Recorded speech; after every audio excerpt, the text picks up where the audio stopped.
Bonsoir, c'est l'heure de vous informer. Bienvenue dans cette nouvelle session d'actualité. Le département du Trésor américain a annoncé les nouvelles sanctions ciblant 4 hauts responsables militaires rwandais ainsi que l'ensemble des forces de défense rwandaises. En réaction, Kinshasa salue un signal fort pour la souveraineté nationale, tandis que Kigali dénonce des mesures injustes à un traitement partiel du conflit dans l'est de la RDC. Au cœur des tensions, l'implication présumée des RDF aux côtés du M23. La tension diplomatique monte d'un cran entre la République démocratique du Congo et le Rwanda après l'annonce par les États-Unis des sanctions visant les forces de défense rwandaises RDF et plusieurs de leurs hauts responsables pour leur implication présumée aux côtés du M23 sur le territoire congolais. Dans un communiqué rendu public lundi 2 mars, le gouvernement congolais salue une décision du département du Trésor américain qu'il qualifie de signal fort en faveur du respect de la souveraineté et de l'intégrité territoriale de la RDC. Kinshasa estime que ces mesures confirment la nécessité d'une cohérence entre les engagements diplomatiques et les réalités sur le terrain. Dans le cadre notamment des accords de Washington, l'exécutif congolais réaffirme par ailleurs son engagement plein et entier pour une paix durable dans la région des Grands Lacs. De son côté, Kigali exprime des vifs regrets. Dans une déclaration officielle, les porte-parole du gouvernement rwandais dénoncent des sanctions injustes et accusent Washington de ne viser qu'une seule partie au processus de paix. Le Rwanda estime que ces mesures déforment la réalité du conflit dans l'est de la RDC. Kigali pointe du doigt des violations répétées du cessez-le-feu qu'il impute à la coalition gouvernementale congolaise, évoquant la présence des mercenaires étrangers, des milices Wazalendo, ainsi que les forces démocratiques de libération du Rwanda FDLR, groupe accusé de génocide combattant aux côtés des FARDC. Le gouvernement rwandais affirme que les attaques des drones et les offensives terrestres menées depuis les territoires congolais constituent des menaces persistantes, tout en qualifiant la protection de son territoire par les RDF des badges d'honneur. Kigali réitère son engagement en faveur d'un désengagement de ses forces à condition que Kinshasa mette en œuvre ses obligations, notamment la fin irréversible et vérifiable de tout soutien étatique au FDLR. Cette nouvelle passe d'armes diplomatiques intervient dans un contexte sécuritaire toujours volatile à l'est de la RDC, où les initiatives régionales et internationales peinent à imposer un cessez-le-feu durable. L'Alliance Fleuve Congo, mouvement du 23 mars, affirme avoir mené dimanche 1er mars une attaque par drone contre l'aéroport du Kisangani. Dans un communiqué publié lundi 2 mars, le mouvement politico-militaire présente cette opération comme une action préventive visant à neutraliser une menace et à protéger les civils. Les détails de cet élément.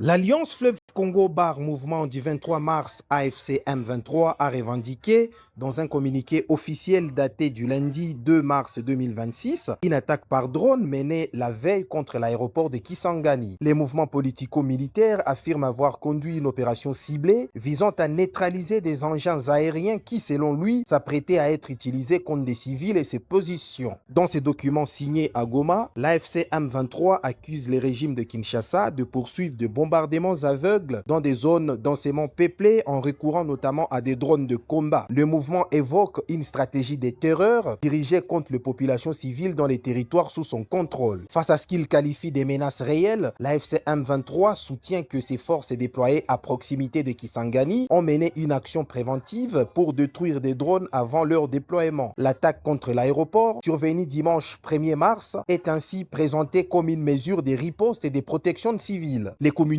annoncent par ailleurs la poursuite des opérations militaires avec détermination tant que les pouvoirs en place ne mettra pas, selon ces termes, un terme définitif aux exactions qu'il lui impute. Le mouvement rend également hommage à plusieurs de ses combattants tués, dont son porte-parole militaire, le lieutenant-colonel Willy Ngoma. Cette revendication intervient dans un contexte de forte escalade sécuritaire dans l'est de la République démocratique du Congo, où les accusations croisées entre Kinshasa et l'AFC M23 continuent d'alimenter des tensions autour des grandes agglomérations stratégiques dont Kisangani. À l'ouverture du Forum national des affaires coutumières hier lundi à Kinshasa, le président Félix-Antoine Tshisekedi a vivement dénoncé les tentatives de substitution de chefs coutumiers légitimes par les individus imposés par la 123, qualifiant cette manœuvre d'entreprise pernicieuse destinée à consolider une occupation et une prédation. Le chef de l'État a réaffirmé avec fermeté qu'aucune puissance, aucun groupe armé, aucune administration parallèle ne pourrait effacer nos villages et nos chefferies, nos droits coutumiers. Ces propos sont ici. Leur Majesté, vénérable chef coutumier, nous tenons cette rencontre dans un contexte sécuritaire grave que nul n'est censé ignorer. Notre pays est victime d'une agression injuste menée par un pays voisin à travers le mouvement terroriste du M23 AFC et d'autres groupes armés qui se sont rendus coupables d'occupations illégales, de déplacements massifs de nos populations et de violences inacceptables. Parmi les méthodes utilisées par ces forces négatives figure une entreprise particulièrement pernicieuse, la tentative de substitution des chefs coutumiers légitimes par des individus imposés, étrangers aux traditions locales, pour mieux asseoir une logique d'occupation et de prédation.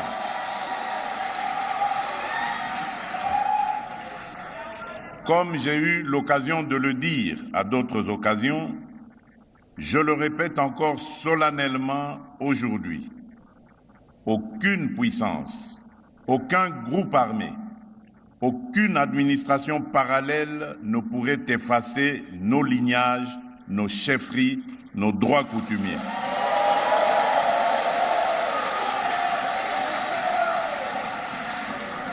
Les terres de nos ancêtres ne sont pas des terrains de manœuvre géopolitique, mais le fondement même de notre souveraineté et de notre identité.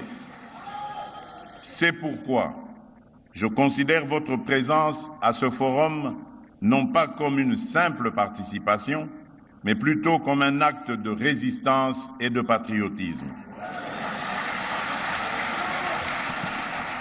En défendant la légitimité des autorités coutumières, nous défendons la continuité de l'État, la pérennisation de l'âme de notre nation, l'intégrité de notre territoire et la dignité de nos communautés.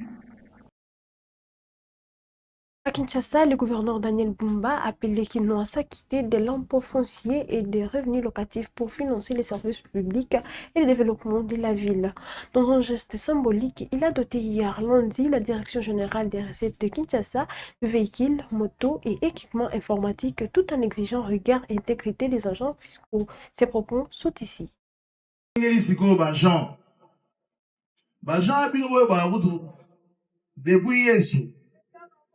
Alors, il y a un collecteur d'impôts à retraiter durement. C'est dans la Bible. Parce que c'est vrai que vous êtes face à la tentation. Donc, c'est depuis que vous retraitez durement. Mais également, vous n'avez pas osé la vie à traiter durement. Les lois matériels va disposer, les apports vont permettre la vie pour améliorer quand même la qualité à Moussala. Parce que tu as vu que faut Moussala la ça dans ma condition à bien. Les Européens, assujettis, pour que les paiements de chaque cas, ça, ils pour rapprocher davantage. Vous avez un conteneur, vous passer dans la ville. Pour rapprocher, il y a quoi par propos à l'administration fiscale. Mais également, le roi, il y a numérique. Mécanisme, il y a ça, la déclaration, et comme même, nanda, pour nayo, au sali. Et de même, paiement pour effectuer. Donc, tout ça, raison militaire, il y a au foot à te, n'a y a moussala bien te. A ressources à Olobaboé. Quand on est Olobagi à Mambo, Olobamakala. Même Zamba Pouyarango. Toba tuna Yesu Mambapa, Kolobagi Nini. Pesa na ka isala, yaka isala. Donc on a Yesu Yemo Olobagi, c'est un to futa. Donc yaka isala, to pesa na ka isala. Moutounion sa futa un peu naï. Les agents et cadres des GRK, soyez plus rigoureux dans la méthode pour faire prévaloir la vertu.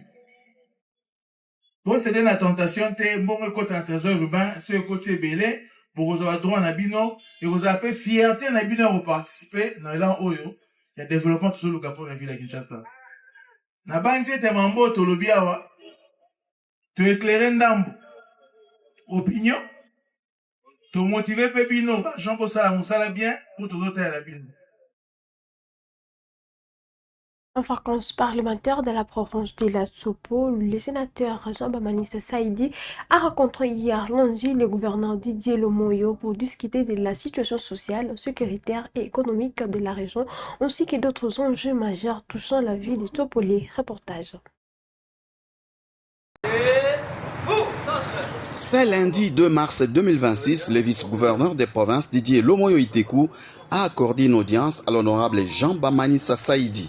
Pendant plus d'une heure, les sénateurs élus de la ville de Kisangani échangent avec les gouverneurs intérimaires sur plusieurs questions liées au développement de la province.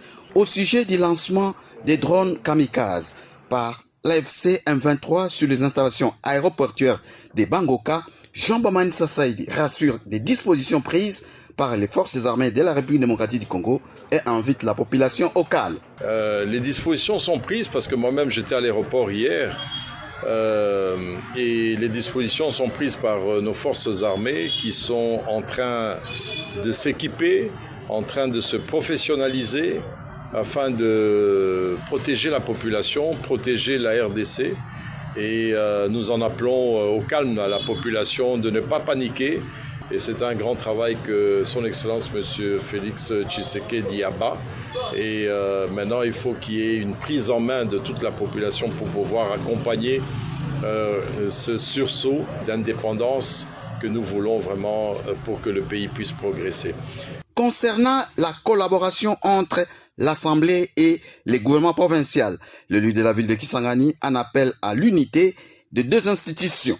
Et nous cherchons à ce que les institutions puissent fonctionner, travailler dans l'entente, mais aussi dans la recherche des résultats et des bons résultats. Des démarches sont entreprises par les élus provinciaux au niveau de Kinshasa pour trouver des solutions aux problèmes de l'électricité dans la ville de Kisangani. Tous les réseaux doivent être construits et de nouvelles machines envisagées. Lâche Jean-Baptiste Saïdi. On avait obtenu un fonds de 50 millions de dollars pour commencer les travaux, et ainsi que le ministre des Ressources hydrauliques et celui de Finances. La solution, elle est simple, nous voulons du nouveau, 3 nouvelles turbines, et nous voulons refaire tout le réseau de Kisangani comme ça a été prévu, les études existent, construire la Chopo 2, et aussi pendant cette période, il est prévu une centrale solaire qui va suppléer au déficit pendant les travaux, parce que les travaux vont prendre du temps. Au Lualaba, la rumeur persistante sur de prétendus vols d'organes génitaux masculins continue de provoquer une vague de psychose collective. À Fungurume, 2 personnes accusées par la foule ont été lynchées, dont un homme brûlé vif hier lundi. Face à cette escalade de violence, la bourgmestre a ordonné l'ouverture d'une enquête pour identifier les victimes et faire toute la lumière sur ces allégations. Reportage. Fungurume, dans la province du Lualaba, territoire de Lubudi, les habitants, hommes et femmes, se font voler leurs parties intimes dans leurs vêtements. Cette situation, déjà signalée dans la province du Tanganyika, à Kalemi, suscite l'inquiétude et la peur dans la population locale. Selon les témoignages, un groupe d'hommes serait derrière ces actes. 4 cas ont été enregistrés dans la commune urbano-rurale de Fungurume dans presque plus ou moins 2 semaines, dont 2 morts tués par la justice populaire et d'autres ramenés directement au service de sécurité. Un autre cas similaire est celui qui a été enregistré aujourd'hui dans l'après-midi de ce lundi 2 mars 2026. La population, prise de panique, a réagi violemment contre les suspects qui a été brûlé vif et mort sur place.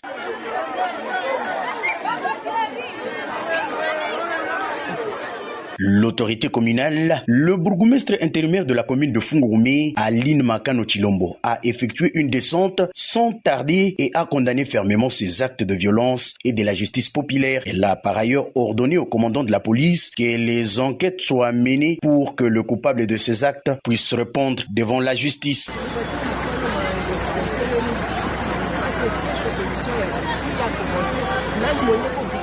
Qui nous demande ça et qu'est-ce qui nous donne le droit de se faire justice lui-même.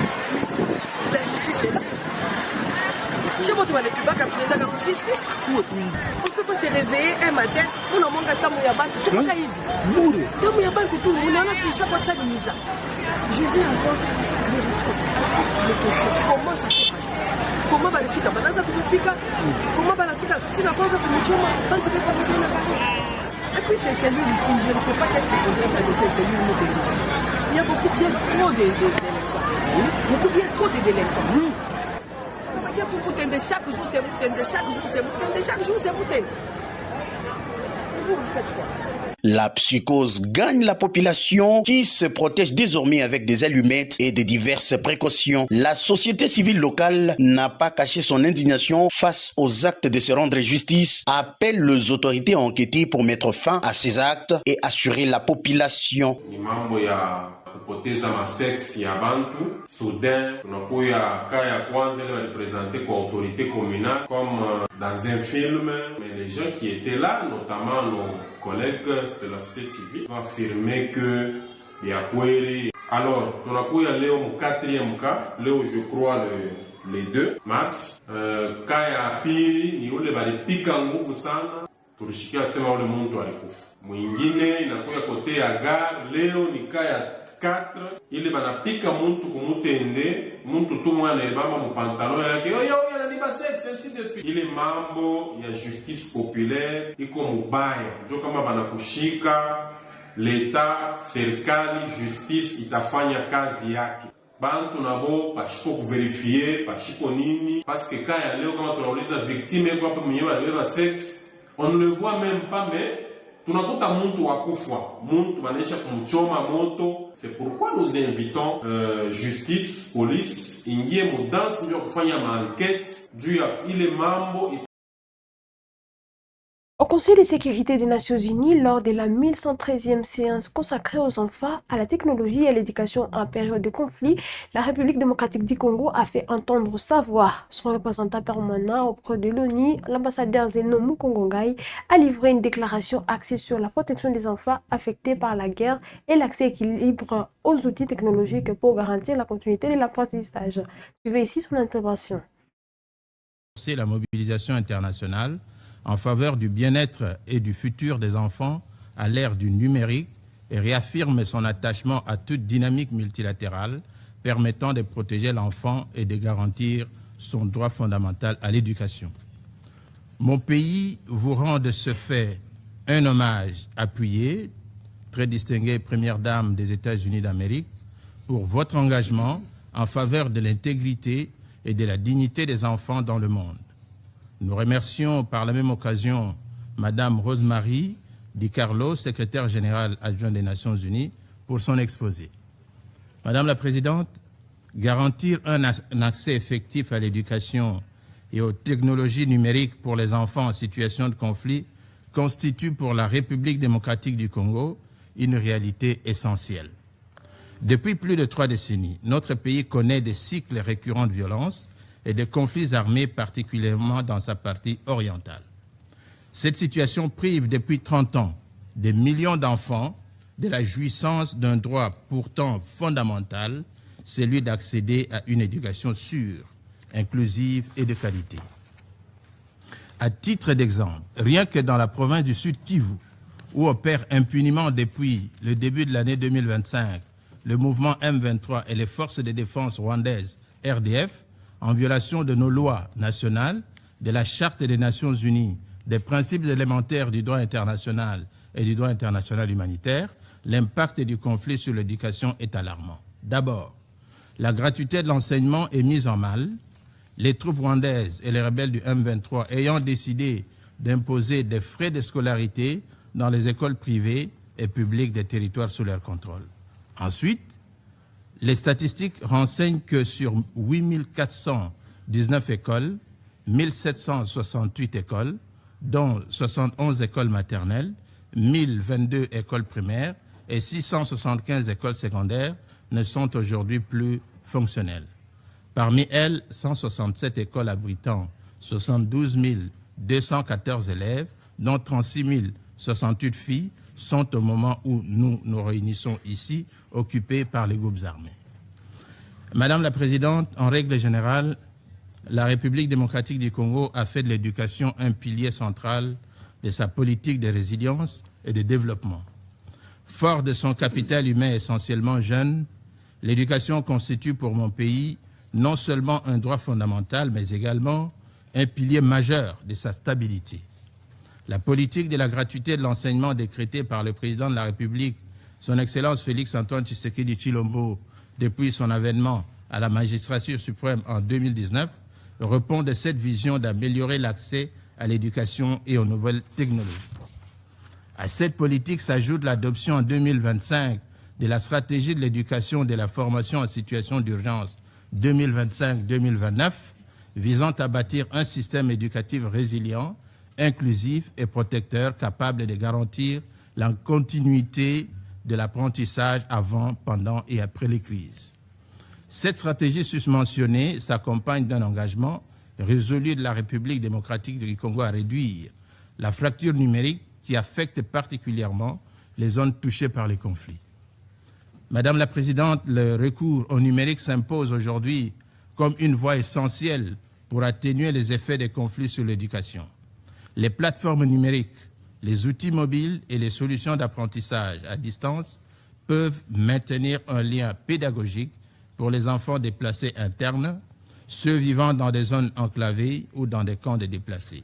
De même, les avancées en matière d'intelligence artificielle peuvent contribuer à accompagner les enseignants, adapter les contenus pédagogiques et fournir un appui psychosocial aux enfants victimes de traumatismes. Madame la Présidente de la République démocratique du Congo est convaincue que le respect et la protection des droits de l'homme, notamment du droit des enfants, du droit international humanitaire, doivent demeurer au cœur de toutes les stratégies que nous pourrions mettre en œuvre afin d'assurer la paix et la sécurité dans le monde. Nous devons, pour ce faire, œuvrer collectivement afin que ces dimensions souvent dissoutes dans l'approche, l'analyse et l'évaluation des conflits soient davantage considérées. C'est la fin de cette session d'actualité. Mesdames et messieurs, merci de l'avoir suivi. N'oubliez pas de liker, commenter et partager toute cette session. Rendez-vous au prochain numéro.